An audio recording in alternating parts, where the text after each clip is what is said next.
Bonsoir mesdames et messieurs, merci de nous choisir pour vous informer tout de suite l'essentiel de l'actualité. La question sécuritaire de la partie orientale de la République démocratique du Congo est au centre des échanges entre le président de la République Félix Antoine Tshisekedi Tshilombo et le ministre angolais des Affaires étrangères à la Cité de l'Union africaine. Le député national de l'Est de la République démocratique du Congo exige la levée de l'état de siège au Nord Kivu et en Ituri. Ils ont manifesté leur mécontentement après la prorogation de ces dispositifs extrêmes à l'Assemblée nationale. Devant plusieurs challengers, ce vendredi 20 septembre 2024, Kamanda Wakamanda a été élu comme le nouveau président de l'UNPC. Il promet de redorer l'image de la presse congolaise.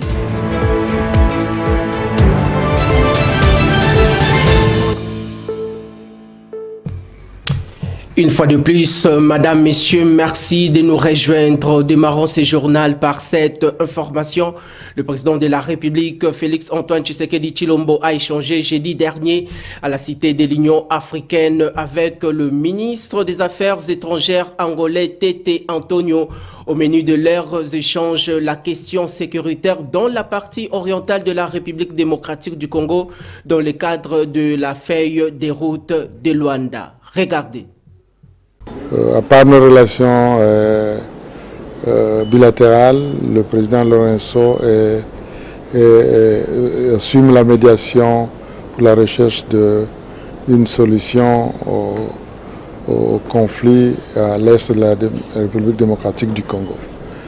Et il vous souviendra qu'il n'y a pas longtemps, nous, en tant que ministre, ma collègue, ma sœur Thérèse et moi, et le ministre rwandais, nous nous sommes réunis justement dans la ville de Luanda pour travailler sur ce processus. Et comme vous savez, tout processus a des niveaux. Et il faudrait bien qu'après avoir travaillé entre nous, que les choses montent jusqu'à notre hiérarchie. Je ne connais pas le contenu du message, mais selon les discussions que nous avons eues avec son Excellence, le président de la République, qui a bien voulu nous recevoir et que nous remercions, les travaux que nous avons, que nous sommes, parce qu'on n'a pas encore fini, en train de faire avec ma collègue, ici de la RDC, compris notre collègue, le ministre du Rwandais, donc partant de la réunion de Luanda, ont été abordés pendant cette audience que le président de la République a bien voulu nous accorder. Je n'irai pas dans des détails, comme vous le comprenez. Et en dehors de nos frontières, le président de l'Assemblée nationale de la République démocratique du Congo, Vital Kamerhe, participe à la 12e conférence en Afrique du Sud de présidents de parlements nationaux et régionaux. Il appelle à l'unité du continent africain et vante les potentialités des ressources naturelles de la RDC. Regardez. Je dois souligner, chers collègues, que les efforts que nous sommes en train de vouloir impulser à partir de nos réflexions, les efforts de développement qui doivent concrétiser notre rêve de voir l'Afrique s'élever et marcher, risquent d'être annihilés si nous n'arrivons pas à ramener la paix sur l'ensemble de l'Afrique. La République démocratique du Congo aujourd'hui connaît une agression, pas de la part des pays venant de notre continent, mais des pays africains qui sont ses voisins. Aujourd'hui, le Burkina Faso, le Mali, la Somalie, le Sud-Soudan ne sont pas en paix. Cela doit nous interpeller dans le cadre de la solidarité africaine pour que tous ces pays, dans un élan de sursaut au niveau du panafricanisme, nous puissions comprendre que l'Afrique ne peut pas attaquer l'Afrique. L'Afrique doit aimer l'Afrique, comme je l'ai dit, et ensemble nourrir les rêves de voir l'Afrique se développer. Si ici, l'occasion de remercier le président, Son Excellence Cyril Ramaphosa, qui nous a apporté un grand soutien dans le cadre de la SADC en ce qui concerne les forces de maintien de la paix aux côtés de notre armée. Avant de regagner la capitale congolaise, la première ministre Judith Suminwa Tuluka s'est exprimée sur plusieurs sujets d'actualité politique de l'ère en République démocratique du Congo. Voici dans cet extrait choisi par votre rédaction. Comme je le dis toujours, c'est vrai que je suis originaire du Congo central, mais je suis avant tout Premier ministre de l'ensemble de la République. Mais en tant que fille du Congo central, il était important de pouvoir aussi discuter avec mes frères et sœurs du Congo central, et cela m'a permis aussi, au-delà des problèmes sécuritaires qui ont été exposés, de regarder aussi les aspects socio-économiques de la province, raison pour laquelle j'ai eu à rencontrer les transporteurs, parce que comme vous le savez, il y a une grève actuellement avec les syndicats. J'avais déjà fait une réunion à Kinshasa, mais je les ai aussi rencontrés ici pour essayer de comprendre aussi la problématique de leur côté. Donc il y a des choses sur lesquelles on va pouvoir travailler. J'ai rencontré aussi le syndicat de l'ONATRA, parce que là aussi, on a différents projets qu'on est en train de développer au niveau de l'ONATRA, le port et le chemin de fer, parce qu'on pense au niveau du gouvernement, et ça je pense que, comme l'a dit le chef de l'État, il est important qu'on puisse diversifier l'économie et créer des emplois, mais pour ça, nous avons besoin de routes, nous avons besoin de chemin de fer, nous avons besoin du port. Sans ça, ça sera très difficile de le faire, et donc l'ONATRA est une entreprise publique qui est importante pour ce développement-là au niveau du Congo central et pour la République démocratique du Congo dans son ensemble. D'un dossier à un autre, vous le savez certainement que l'entreprise MSC ne semble pas prête pour une possible signature du contrat et débuter les travaux de la construction d'un port en eau profonde de Banana. C'est ce qu'on peut retenir de la réunion présidée par Jean-Pierre Bemba et la partie prenante. On était ici pour parler du pacte d'actionnariat avec notre futur partenaire MSC. Mais nous sommes butés à une difficulté, parce que jusqu'à présent, apparemment, ils ne sont pas encore prêts pour qu'on parle de cette question, alors que c'est une question principale qui nous pose aussi des problèmes sur le terrain. Parce que dans un mariage, il faut qu'on sache dans quel régime on va évoluer. Et là, nous commençons à tâtonner, c'est pourquoi les DTM voulaient remettre les choses au point, afin que les débats avancent. Cette question a été remise à la prochaine fois, parce que le partenaire en face s'est dit n'a pas avoir obtenu mandat de ses patrons. Et là, on attend qu'ils puissent avoir les mandats et qu'ils nous amènent à la prochaine réunion, qu'on puisse remettre la question sur la table. Parce que là, nous sommes prêts. Et de leur part, les choses semblent pétiner. Poursuivons ce journal par cette information. Les Nations Unies s'engagent à accompagner le gouvernement congolais afin de relever les défis sécuritaires et humanitaires auxquels font face la province de l'Ituri. Voici dans ces reportages.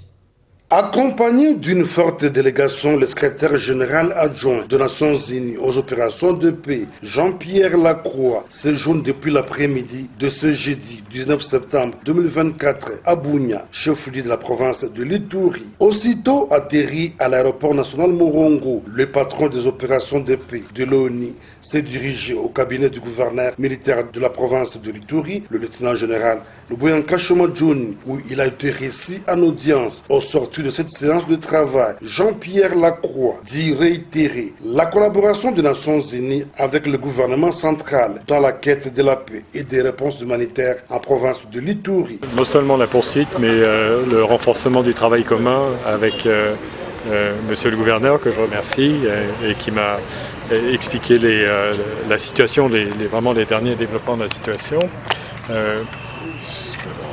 En résumé, il y a encore beaucoup de défis, beaucoup d'événements qui confirment que la situation sécuritaire et humanitaire demande encore nos efforts conjoints. Et je crois que ce qui ressort de notre discussion, c'est que nous allons continuer la coopération très étroite avec le gouverneur, avec les autorités provinciales, pour répondre à ces défis sécuritaires, à ces défis humanitaires, comme on le fait au niveau humanitaire, notamment avec la protection des personnes dans les camps de déplacés, que j'ai visité à de nombreuses reprises, mais aussi la réponse aux défis sécuritaires, comme on l'a fait encore récemment en liaison avec les FARDC, avec des succès.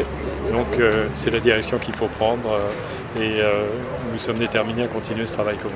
Cette mission constitue la 3e pour ce haut cadre des Nations Unies depuis l'instauration de l'état de siège. Son agenda prévoit une descente sur terrain où il va s'imprégner des conditions de protection et de vie des déplacés internes.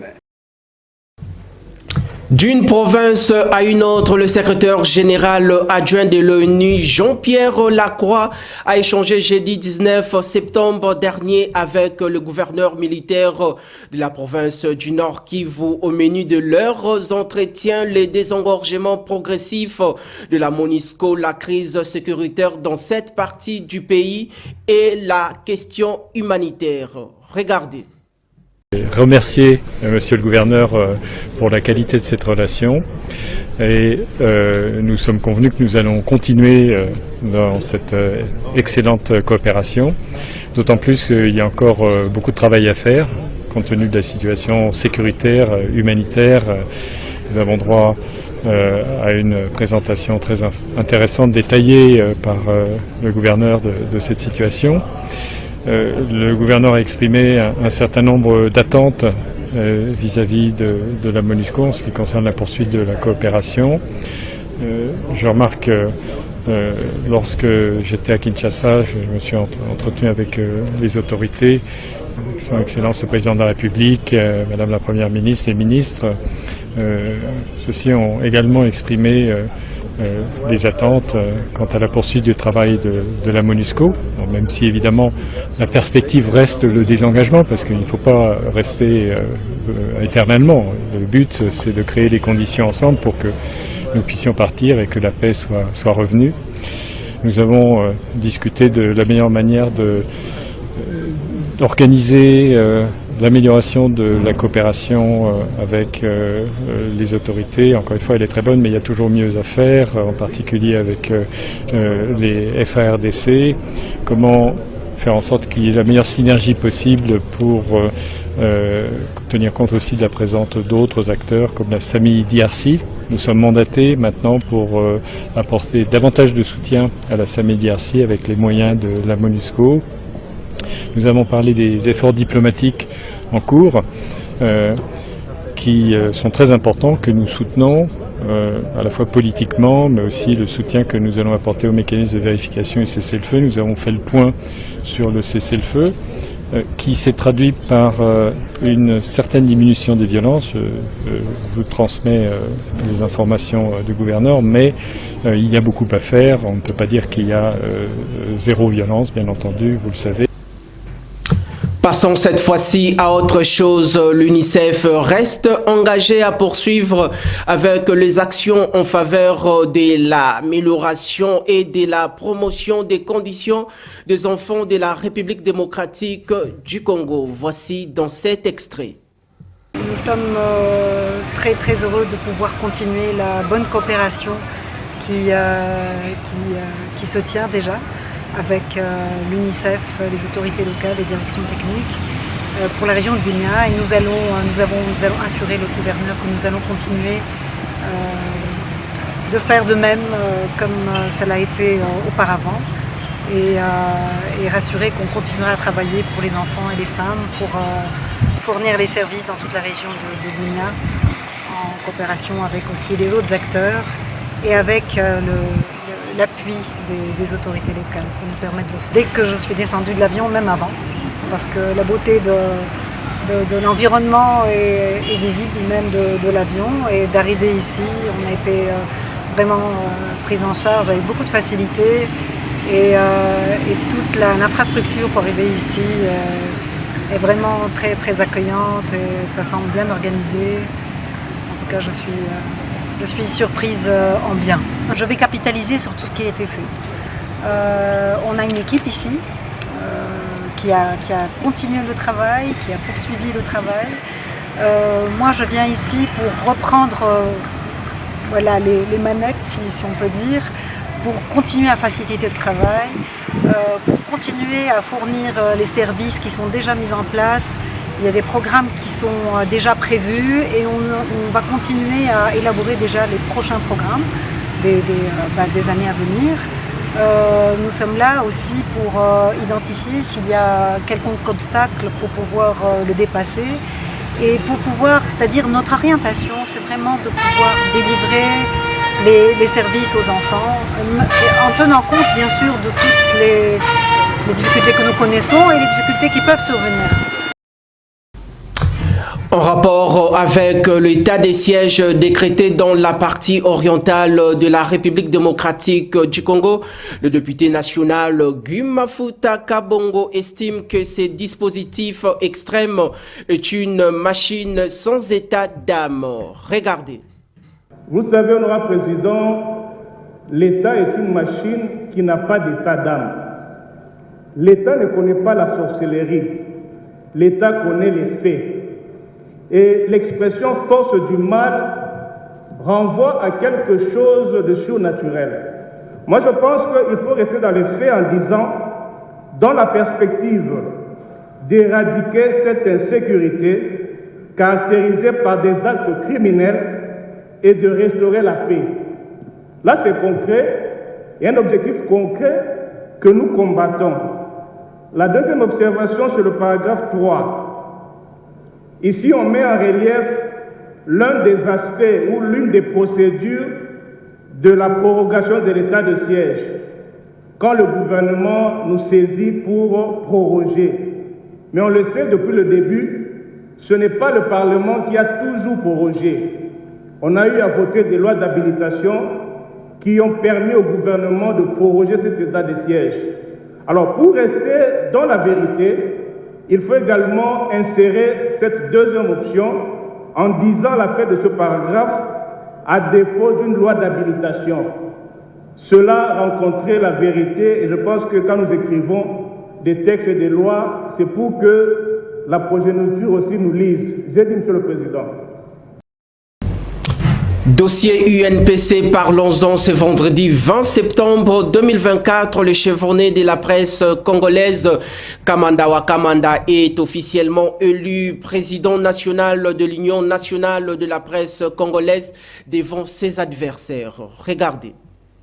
Je vous dis que je m'engage à défendre la profession qui aujourd'hui n'est plus celle que nous avons connue quand nous sommes entrés dans la corporation.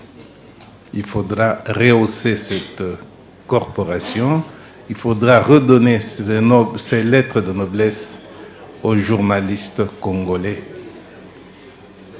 Et pour cela, il faudra avoir des entreprises de presse viables, des véritables entreprises de presse qui sachent payer les employés, assurer le social des employés et de leurs familles. Parce que ces employés-là ont également besoin d'une retraite honorable. Quittant l'UNPC, le service national poursuit sans relâche l'opération de distribution de bons aux écoles et dans les universités grâce à la politique managériale imprimée par le général Jean-Pierre Kassongo Kabouik. Suivez. La caravane silencieuse du service national s'est arrêtée ce jeudi 19 septembre 2024 dans la commune de Kalamo. Dans ces camions, 200 bancs pour l'EP1 et 2 Yolo Nord. Une réponse instantanée des bâtisseurs aux instructions du chef de l'État données le lundi dernier lors de son passage dans cet établissement scolaire. Au-delà des bancs, de la visite du chef de l'État dans cette première école officielle de la capitale congolaise, tout porte à croire que Félix Tshisekedi est déterminé à investir dans l'homme congolais et dans l'une des denrées les plus importantes de son existence, le savoir. Nous sommes là pour donner le banc à cette école. Il y a 2 écoles ici, EP1 et EP2, Yolo Nord, pour donner les bancs selon les instructions du chef de l'État et commandant suprême. Et voilà, les bancs ont été remis ce jour. Les enfants qui étudient en ville ou qui étudient dans les bonnes conditions, les résultats qu'ils donnent, ce n'est pas pour autant dire qu'ils sont plus intelligents que ceux qui étudient dans des conditions difficiles. D'ailleurs, ne dit-on pas que l'homme est le fruit de l'environnement et de l'éducation. L'environnement change l'homme, change l'enfant. En tant que commandant du service national, régulièrement je reçois les instructions pour aller dans ce sens. Construisez-moi des écoles, donnez des bancs, faites ceci ou faites cela. Les instructions en tout cas que moi je reçois régulièrement me démontrent qu'il est vraiment très attaché à l'éducation des enfants dans notre pays. Les prochains sur la liste, les élèves des écoles publiques situées dans le camp Lufungula, mais aussi les étudiants de l'Institut national des bâtiments et travaux publics. Direction fonction publique en perspective de l'organisation des élections syndicales au sein de l'administration publique congolaise. Le président national de l'UEC, l'ADSF, André Mabouicha Loumanisha, a sensibilisé les femmes syndicalistes à travailler dans l'amour et au respect hiérarchique pour une victoire écrasante. Voici dans ces reportages réalisés par Espoir Kinamvouidi. Le chapiteau de l'espace Planète J dans la commune de la Gombe, cadre choisi pour abriter la rencontre des femmes syndicalistes, membres de l'Union des syndicats du Congo et de la dynamique syndicale de finances, pour un échange fructueux autour du président national de l'IEC et des CEF, axé sur l'organisation des élections syndicales qui se pointent à l'horizon. Dans sa prise de parole, André Mabouicha, président national de l'IEC et des CEF, a exhorté les femmes membres de ces deux structures syndicales à travailler encore pour gagner la bataille électorale. Oui, que Banger et Zali en face. Tous en pleine pré-campagne, l'élection est Zali. Pas quoi ça vient noter. Beau rêver pété. Vraiment, l'élection est Zali. Alors nous devons nous mobiliser. Et puis que Bino Maman, vous avez la facilité de recruter. Il faut se fixer l'objectif. L'objectif est il faut tous autobima premier. Mais pour autobima premier, biso la place aux alliés. Qu'est-ce que nous devons faire? Vous les mamans, vous talent na katia, IEC, on a tel ou tel secrétaire général. Biso la en tant que maman, tout ça nous a réunion entre nous. Bon, puis c'est effectif. Tous au quota bureau par bureau. Tous au qui aucun bureau, aucune division. L'unité et le respect de l'hiérarchie sont les armes fortes pour vaincre l'adversaire, rajoute le leader de l'Union des syndicats du Congo et de la dynamique syndicale de finances.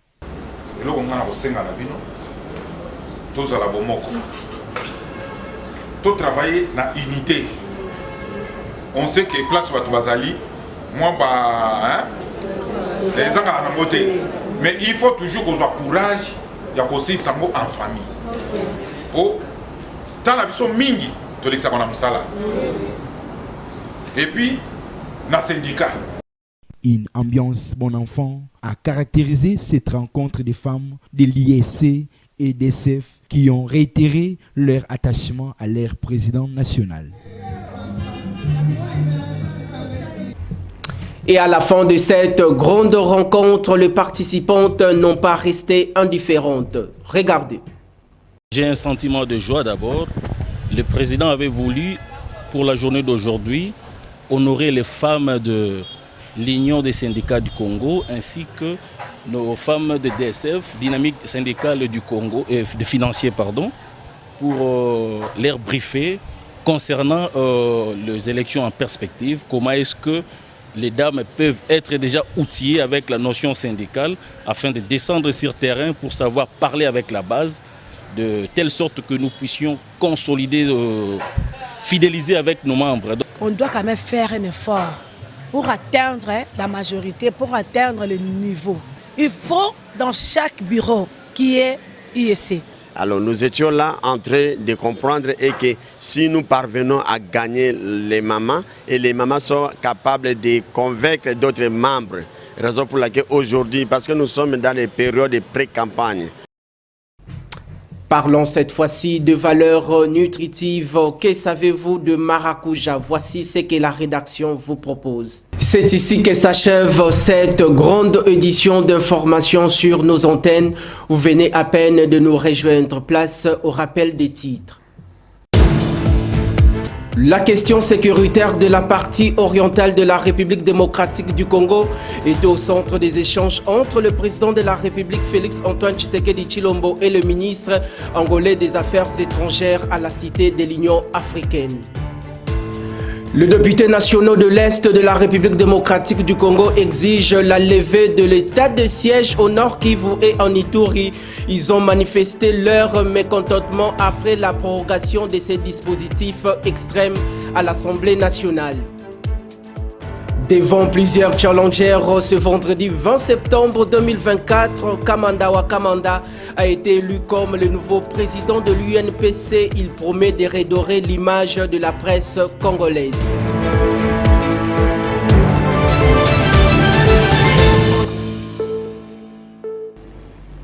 Merci infiniment de votre attention soutenue. Je vous retrouve demain avec la même ferveur.